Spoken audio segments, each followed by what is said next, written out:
Halo Sobat Ekonomi dimanapun kalian berada, terima kasih sudah memilih video ini untuk ditonton karena dalam video ini merisi materi yang sangat luar biasa mengenai kebijakan ekonomi internasional. Baik, kami dari kelompok 6 dari Fakultas Ekonomi dan Bisnis Universitas Udayana akan menampilkan dan juga membahas mengenai hasil analisis kami mengenai kebijakan ekonomi internasional pada mata kuliah pengantar ekonomi internasional dengan dosen pengampu yaitu Ibu Nikade Eka Jayanti SEMSI. Di mana pada kesempatan kali ini saya tidak sendiri, saya ditemani oleh beberapa rekan-rekan saya. Ada Loputu Pitamaha Dianita dengan NIM akhir 184. Ada saya sendiri, Iwayan Agus Pratama Putra dengan NIM akhir 186. Ada Nikomang Erlika Mianda dengan NIM akhir 203. Ada Nikade Wiwin Andari dengan NIM akhir 204 dan juga diakhiri dengan Dewa Made Aditya dengan NIM akhir 247. Nah, di sini pada video kali ini kita akan membahas submateri yang sangat luar biasa padat juga jelas gitu ya. Di mana kita akan mengawali dengan proteksionisme dan juga hambatan perdagangan kebijakan tarif. Dilanjutkan dengan jenis-jenis kebijakan tarif, sistem tarif, kelebihan dan kelemahan sistem tarif, dan diakhiri dengan studi kasus yang akan menambah wawasan kita. Baik, tanpa menunggu lama lagi, saya persilakan kepada rekan saya untuk menampilkan dan juga membahas mengenai proteksionisme dan hambatan perdagangan kebijakan tarif. Baik, materi yang pertama yaitu proteksionisme. Proteksionisme merupakan bentuk kebijakan dari pemerintah yang dimaksudkan untuk membantu produsen dalam negeri agar mampu melawan produsen asing di industri tertentu. Proteksionisme ini diartikan sebagai kebijakan ekonomi yang menghambat perdagangan internasional melalui tarif bea masuk impor atau tarif protection, pembatasan kuota, pemberian subsidi atau non-tarif protection, atau sejumlah hukum nasional sebagai instrumen untuk menekan impor, bahkan aturan fundamental dengan melarang masuknya impor. Proteksionisme di sini mengandung dua makna, yakni yang pertama merupakan paham yang menekankan usaha pemerintah untuk melindungi dunia usaha, yang kedua merupakan usaha pemerintah untuk memberikan hambatan-hambatan perdagangan seperti tarif kota, pajak, dan lain-lain. Adapun alasan suatu negara mengenai kebijakan perdagangan proteksionisme ini adalah yang pertama, perdagangan bebas hanya menguntungkan negara maju karena mereka memiliki modal yang kuat dan teknologi yang maju. Selain itu, harga produk industri negara maju dinilai terlalu tinggi dibanding harga bahan-bahan mentah yang dihasilkan negara berkembang. Yang kedua, untuk melindungi industri dalam negeri yang baru tumbuh. Industri seperti ini tidak akan mampu bersaing dengan industri negara lain yang sudah maju dan berpengalaman. Yang ketiga, untuk membuka lapangan kerja dengan melakukan proteksi industri di dalam negeri dapat tetap hidup dan dengan demikian mampu membuka lapangan kerja bagi masyarakat. Yang keempat, untuk menyehatkan neraca pembayaran. Agar terhindar dari defisit dalam neraca pembayaran, negara dapat menggunakan kebijakan perdagangan proteksionisme ini, caranya dengan meningkatkan ekspor. Yang terakhir, untuk meningkatkan penerimaan negara. Dengan mengenakan tarif tertentu terhadap produk impor dan ekspor, negara dapat meningkatkan penerimaan. Selanjutnya yaitu pro dan kontra proteksionisme. Pro di sini yaitu kebijakan proteksionisme ini yang ketat seperti tarif tinggi dan embargo impor dapat membantu industri baru mereka tumbuh dengan melindungi mereka dari persaingan asing. Kebijakan proteksionisme ini juga membantu menciptakan lapangan kerja baru bagi pekerja lokal dan dilindungi oleh tarif dan kota serta didukung oleh subsidi pemerintah. Dan industri dalam negeri dapat merekrut tenaga kerja lokal. Adapun kontra terhadap proteksionisme ini itu merugikan ekonomi negara-negara yang menerapkannya, berawal dari The Will of Nations karya Adam Smith yang diterbitkan pada tahun 1776. Dan pada akhirnya proteksionisme ini melemahkan industri dalam negeri. Tanpa persaingan asing, industri melihat tidak perlu inovasi. Produk mereka segera menurun kualitasnya sementara menjadi lebih mahal daripada produk asing berkualitas lebih tinggi. Selanjutnya yaitu hambatan kebijakan tarif. Hambatan tarif atau tarif barir memiliki pengertian sebagai penerapan segala macam bentuk tarif yang memberikan hambatan pada perdagangan. Hambatan tarif diterapkan oleh pemerintahan dalam bentuk bea masuk untuk barang impor atau bea keluar untuk barang ekspor. Pemberian bea masuk ini yang pertama ada anti-dumping, countervailing duty, dan surcharge. Baik, selanjutnya saya akan menjelaskan mengenai jenis kebijakan tarif, di mana dalam pelaksanaan kegiatan ekspor dan impor, pembebanan tarif itu dikelompokkan menjadi beberapa jenis, di mana ada bea ekspor, bea transito, dan bea impor.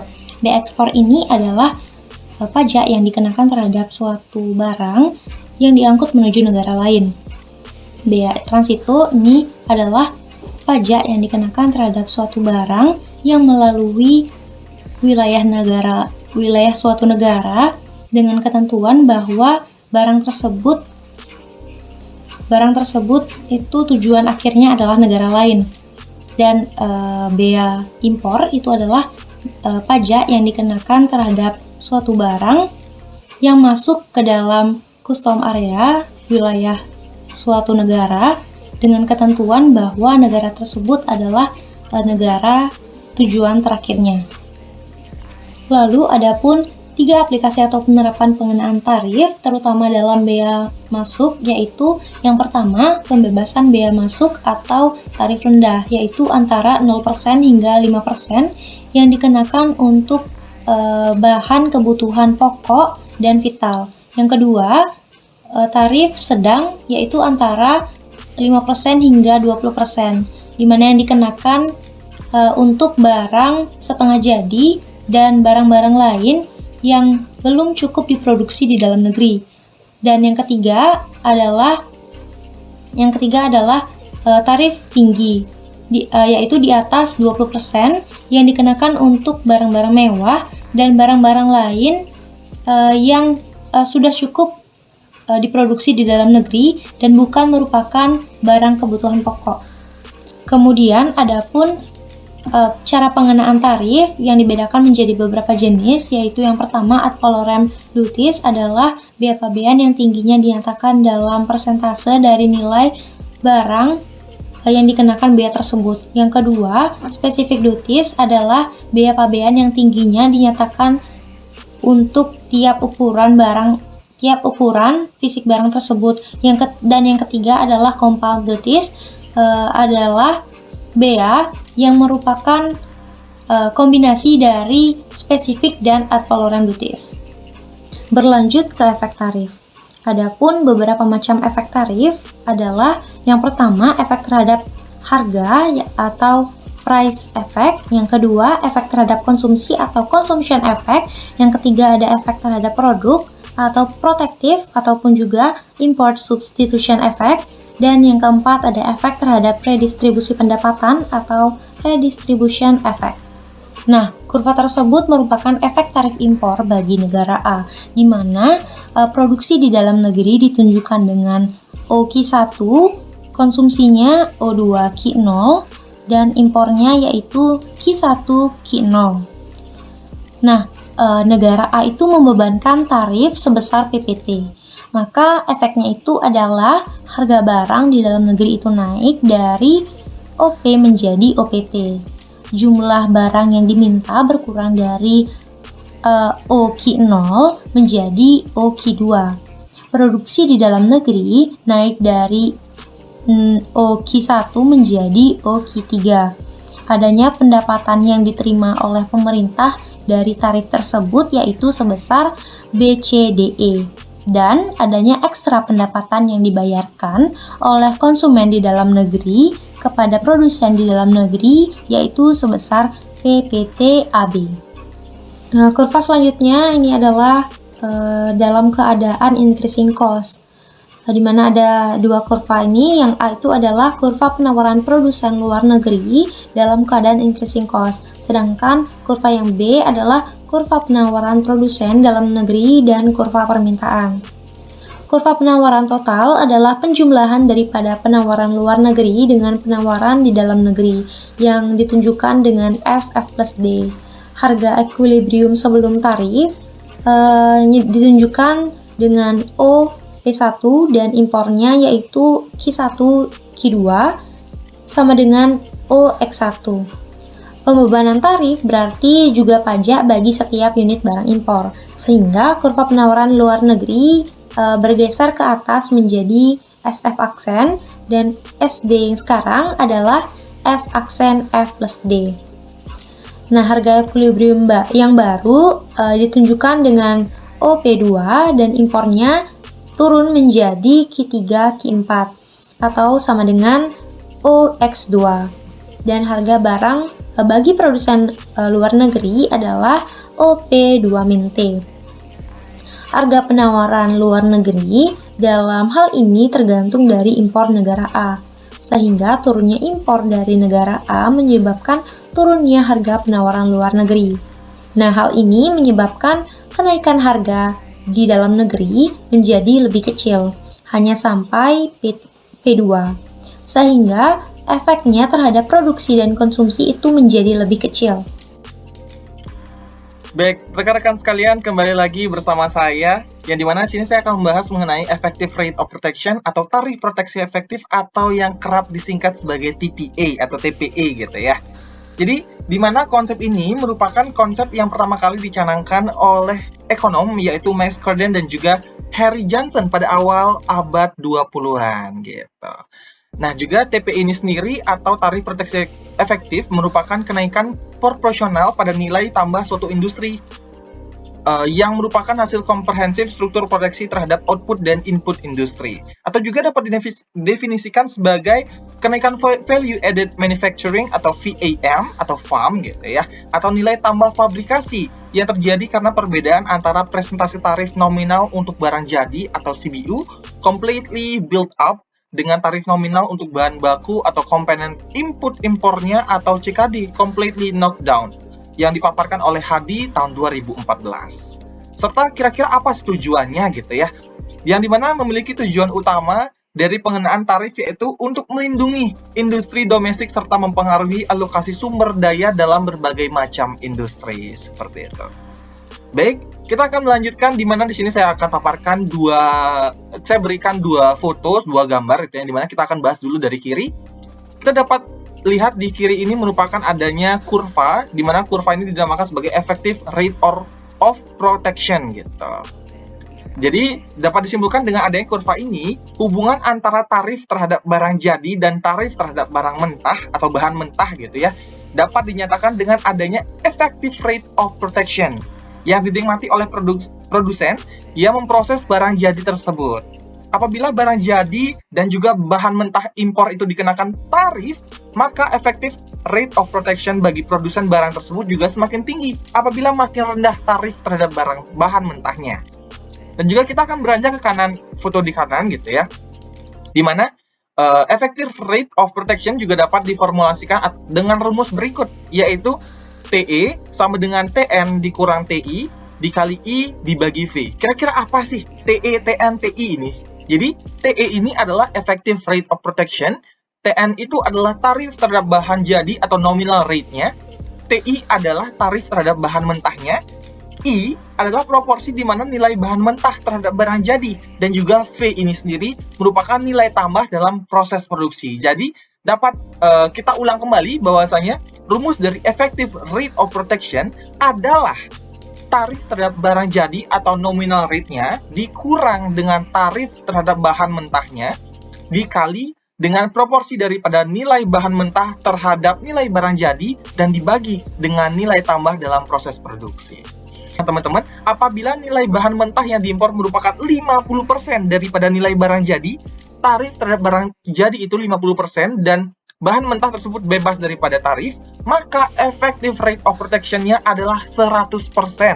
Tetapi, apabila bahan mentah tersebut juga dikenakan tarif, misalnya 50%, maka effective rate of protection-nya adalah 50%.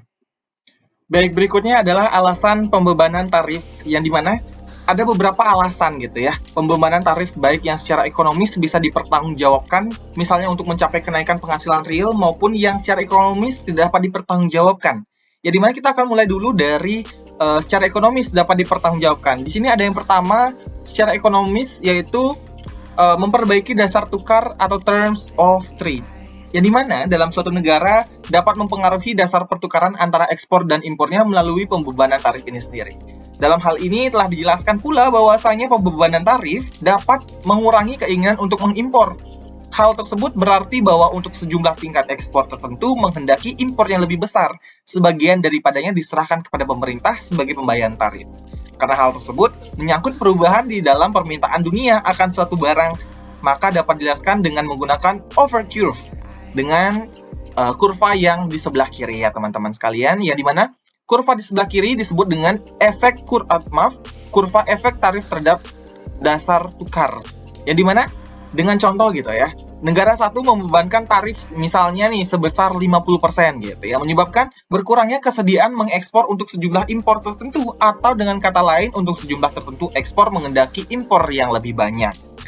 Jadi dapat disimpulkan dengan kurva tersebut adalah pembebanan tarif oleh negara satu mengakibatkan negara satu dapat mencapai indifference curve yang lebih tinggi. Indifference curve yang paling tinggi dapat dicapai oleh negara satu dengan pembebanan tarif adalah di mana indifference curve tersebut menyinggung over curve negara 2. Pada titik singgung ini, pembebanan tarif oleh negara satu sudah optimum di titik 1 di titik T1.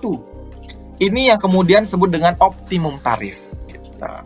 Sedangkan pembebanan tarif ini akan berhasil memperbaiki terms of trade apabila negara itu mempunyai kedudukan monopoli dalam perdagangan. Dengan perkataan lain, kalau permintaan negara lain itu terhadap barangnya bersifat inelastis, makin inelastis permintaan terhadap barangnya berarti semakin besar juga posisi monopoli, sehingga pembebanan tarif dapat lebih efektif gitu ya. Keadaan itu kita jelaskan dengan melihat kurva di sebelah kanan kita, kurva kedua, yang dimana nama kurva adalah pembebanan tarif gitu ya. Nah, negara satu menghadapi kurva permintaan dengan negara 2, sangat inelastis antara T dan juga T1. Pembebanan tarif ini sendiri oleh negara satu akan memberikan perbaikan terms of trade yang sangat besar, seperti terlihat dengan semakin besar garis OT menjadi OT1. Bahkan dalam hal ini, ekspor negara satu turun dan impornya naik. Ekspor turun dari 0A1, kita lihat sekarang itu menggunakan 0 di pojok kiri, maka kita akan mengatakan 0A1 menjadi 0A2 atau OA1 menjadi OA2, dengan impor naik sebesar OB1 menjadi OB2, seperti itu teman-teman. Berikutnya adalah infant industry, yang dimana semua industri yang sedang tumbuh dan berkembang gitu ya, perlu adanya perlindungan terhadap persaingan terhadap industri luar yang lebih besar dan maju. Pada umumnya industri yang sedang tumbuh ini efisiensinya belum tinggi serta belum dapat menikmati adanya economics of scale, di mana perlindungan ini juga seyogyanya bersifat sementara saja. Namun jikalau industri dalam negeri ini sudah semakin kuat gitu ya dalam persaingan, maka tarif yang dikenakan akan dihapuskan. Hal tersebut ditunjukkan untuk menjaga industri ini jangan sampai bekerja kurang efisien ya teman-teman, di bawah perlindungan tarif, serta diharapkan juga dengan hal tersebut tidak menjadikan industri yang vested interest atau penghambat perubahan sosial gitu. Berikutnya itu adalah diversifikasi, yang dimana alasan ini sangatlah erat dengan alasan infant industri yang tadi gitu ya. Tetapi lebih dititik beratkan nih pada negara yang hanya menghasilkan satu atau beberapa macam barang saja. Negara semacam ini tuh akan mengalami kesulitan apabila harga barang-barang hasil produksinya di pasar dunia itu digoncang. Dengan pembebanan tarif, industri dalam negeri dapat berkembang sehingga dapat memperbanyak jumlah serta jenis barang yang dihasilkan. Makin banyak jenis barang yang dihasilkan, ekonomi negara itu akan semakin stabil karena penurunan harga satu jenis produk mungkin dapat diimbangi dengan kenaikan harga produk lainnya, seperti itu. Baik, yang keempat itu ada employment. Kira-kira employment itu apa sih? Kalau kita cari arti kata employment itu kan pekerjaan gitu ya. Jadi pembebanan tarif akan pengenaan turunnya tingkat impor dan menaikkan tingkat produksi dalam negeri. Kenaikan produksi ini berarti pula kenaikan kesempatan kerja, serta hal tersebut juga berkorelasi nih dengan pembebanan tarif dapat digunakan untuk memperluas kesempatan atau lapangan pekerjaan gitu. Dan yang terakhir nih, yang dapat dipertanggungjawabkan adalah anti-dumping. Bukan dumpling ya teman-teman, tapi dumping gitu ya. Dumping berarti menjual barang ke luar negeri dengan harga jauh lebih murah dibandingkan harga di dalam negeri. Hal tersebut berarti bahwa hal itu tidak berarti bahwa harga yang murah tersebut di bawah harga pokok. Negara yang menjalankan politik dumping ini umumnya bermaksud untuk menguasai pasar. Untuk mencegah politik ini, maka suatu negara dapat membebankan tarif terhadap barang yang berasal dari negara yang menjalankan politik dumping tersebut agar tidak terkena akibat yang buruk terhadap politik yang tengah dijalankannya. Yang berikutnya ada secara ekonomis dan tidak dapat dipertanggungjawabkan gitu ya. Jadi yang pertama itu adalah to keep money at home. At home di sini bukan berarti di rumah ya, tapi at home di sini berarti dalam suatu negara saja. Jadi apabila membeli barang produksi dalam negeri, maka uang tersebut tidak lari nih keluar negeri. Jadi hanya peredaran uang itu hanya dalam suatu negara aja, tidak keluar gitu ya. Jadi dengan pembebanan tarif impor, maka impor akan berkurang sehingga akan mencegah larinya uang ke luar negeri. Yang kedua, the low wage gitu ya, the low wage. Di mana yang kedua ini adalah negara yang tingkat upahnya lebih tinggi tidak dapat mengadakan hubungan dengan negara yang tingkat upahnya lebih rendah gitu, tanpa menanggung risiko akan turunnya tingkat upah. Di mana turunnya tingkat upah berarti pula turunnya standar hidup. Oleh karena itu, untuk melindungi para pekerja yang upahnya tinggi dari persaingan para pekerja yang upahnya rendah, maka negara yang tingkat upahnya tinggi tersebut perlu membebankan tarif bagi barang yang berasal dari negara yang tingkat upahnya, mohon maaf, lebih rendah seperti itu. Dan yang terakhir, yang tidak dapat dipertanggungjawabkan adalah home market. Alasan ini menyatakan bahwasanya produsen dalam negeri mempunyai hak terhadap pasar dalam negeri. Tarif akan mengakibatkan turun atau hilangnya impor dan diganti dengan produksi dalam negeri. Kenaikan produksi berarti tambahnya kesempatan kerja yang akhirnya berarti pula kenaikan kegiatan ekonomi. Nah, di poin ketiga ini saya akan mengulas lebih dalam bagaimana sistem tarif dalam perdagangan internasional. Dalam menentukan besarnya tarif bagi suatu produk ataupun komoditi dalam perdagangan secara internasional, para pelaku perdagangan internasional, baik sebagai pihak eksportir maupun sebagai pihak importir, itu menggunakan pedoman berdasarkan sistem tarif yang berlaku. Nah, secara umum, sistem tarif yang berlaku itu dibagi menjadi 3. Yang pertama itu adalah sistem tarif 1 kolom, yang kedua adalah sistem tarif 2 kolom, dan yang ketiga adalah sistem tarif 3 kolom. Nah, dimulai dari sistem tarif 1 kolom. Sistem tarif 1 kolom ini juga sering disebut dengan single column tarif, atau sering juga disebut dengan sistem unilinear, di mana merupakan sistem pengenaan tarif terhadap satu jenis produk ataupun komoditi yang besarannya atau persentase tarifnya itu bernilai sama. Nah, dengan kata lain, satu jenis tarif itu bersifat seragam atau uniform rates untuk segala jenis produk tanpa adanya diskriminasi antar negara. Yang kedua ini adalah sistem tarif 2 kolom.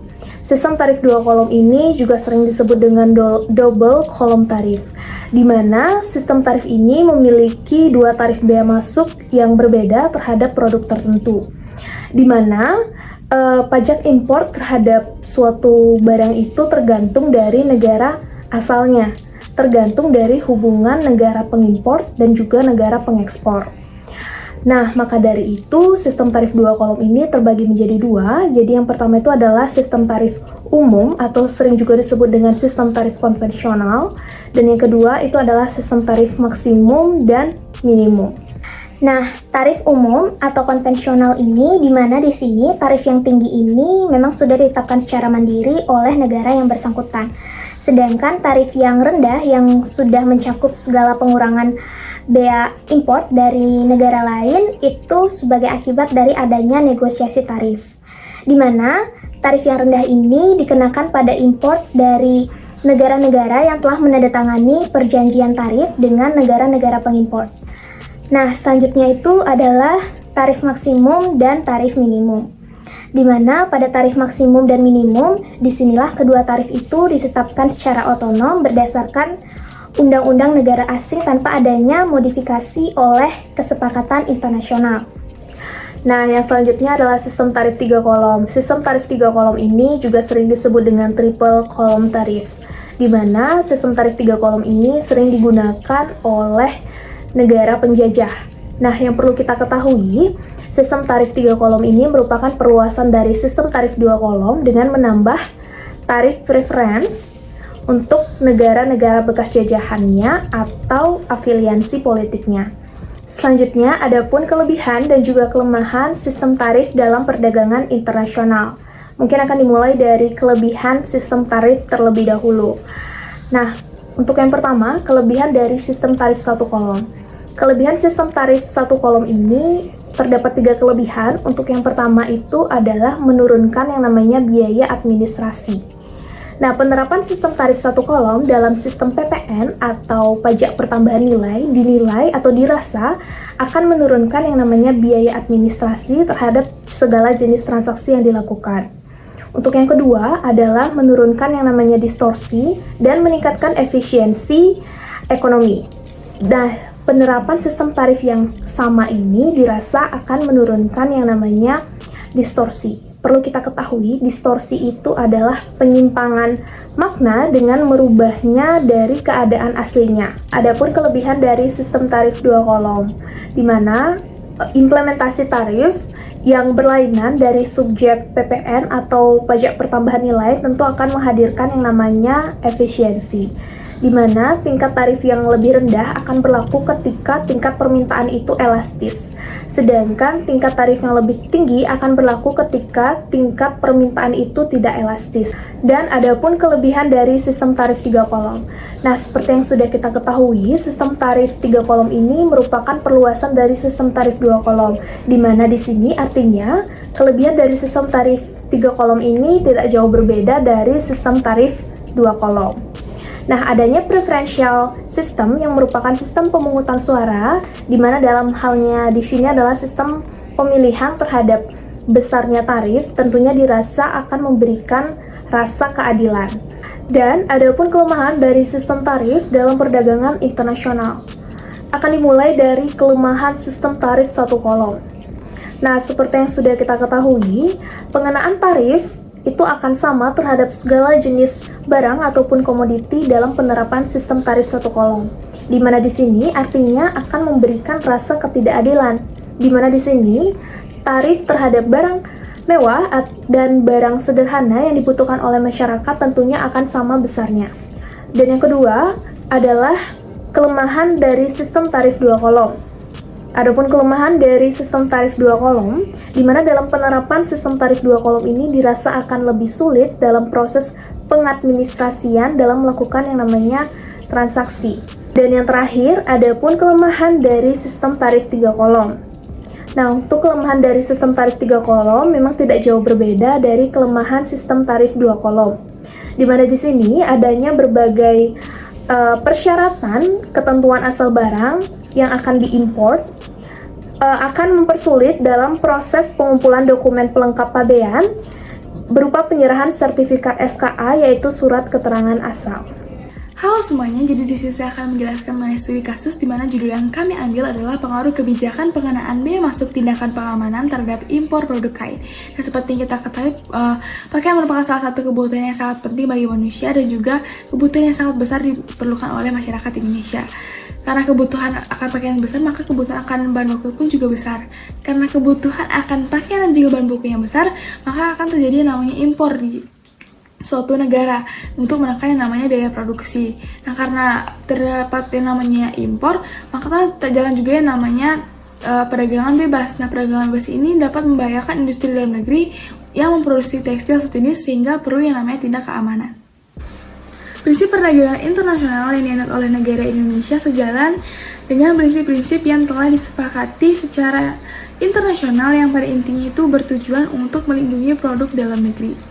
Nah, menurut sejumlah para ahli, jika perekonomian dunia ingin menjadi lebih baik, maka perdagangan harus memerankan peran secara vital. Nah, kebijakan pemerintah Indonesia ini atas pengenaan bea masuk tambahan berupa bea masuk tindakan pengamanan atau bisa disebut dengan safeguard, bertujuan untuk melindungi produk dalam negeri dari lonjakan impor produk dari luar negeri yang mengancam terjadinya kerugian serius terhadap produksi dalam negeri. Berdasarkan data Badan Pusat Statistika selama 3 tahun dari tahun 2016 sampai 2018, volume impor produk kain mengalami peningkatan yaitu sebesar 31,80%. Nah, volume impor produk kain di Indonesia yang terbesar itu berasal dari Cina. Hal itu disebabkan oleh meningkatnya permintaan bahan baku yang berasal dari Cina karena kain dari Cina lebih murah. Nah, KPPI dalam hasil penyelidikannya menemukan bahwa adanya kerugian yang serius terhadap produk kain dalam negeri yang disebabkan oleh lonjakan jumlah impor produk kain. BMTP untuk impor produk kain ini dikenakan pada 107 pos tarif, di mana kita bisa lihat pada tabel sudah terlihat jelas sebanyak 107 pos tarif yang dimulai dari kode pos yaitu 5208.1200 hingga 60064490. Nah, tarif BMTP yang dikenakan pun beragam mulai dari Rp1.719.000 per meter hingga Rp7.142 per meter. Nah, tergantung dari jenis kainnya dan juga berapa lama periode impornya. Nah, secara lebih terperinci lagi, tarif BMTP tersebut disegmentasikan menjadi 3 periode. Yang pertama itu kita lihat dari tabel itu adalah pada pada tanggal 27 Mei 2020 hingga 8 November 2020. Yang kedua itu pada 9 November 2020 hingga 8 November 2021. Dan yang ketiga itu dari 9 November 2021 hingga 8 November 2022. Dan dalam meredam yang namanya lonjakan impor, pemerintah mengeluarkan 3 kebijakan, yaitu melalui Peraturan Menteri Keuangan yang menetapkan kebijakan bea masuk tindakan pengamanan sementara atau BMTPS untuk komoditas impor tekstil dan juga produk tekstil. Nah, yang pertama itu Peraturan Menteri Keuangan nomor 161/PMK.010/2019 tentang pengenaan bea masuk tindakan pengamanan sementara terhadap impor produk benang selain benang jahit dari serat staples sintetik dan artifisial. Kemudian yang kedua adalah peraturan yang berbicara mengenai pengenaan bea masuk tindakan pengamanan sementara dari 1.318 sampai 9.521. Keterangan tersebut tertuang dalam pasal 1 Peraturan EQO. Dan yang ketiga adalah Peraturan Menteri Keuangan nomor 163/PMK.010/2019 tentang pengenaan bea masuk tindakan pengamanan sementara terhadap impor produk tirai termasuk korden, kerai dalam, kelambu, tempat tidur, dan menimbang barang perabotan lainnya. Sekian materi dari saya kembalikan ke moderator. Baik, Sobat Ekonomi, itulah tadi merupakan pembahasan kami mengenai kebijakan ekonomi internasional atau tarif gitu ya. Jadi semoga dengan pembahasan kali ini di video ini dapat menambah wawasan cakrawala teman-teman sekalian atau Sobat Ekonomi sekalian mengenai kebijakan tarif gitu. Dan kami mohon maaf apabila terdapat kesalahan kata, dan sampai jumpa pada video kami selanjutnya. Sampai jumpa, salam ekonomi.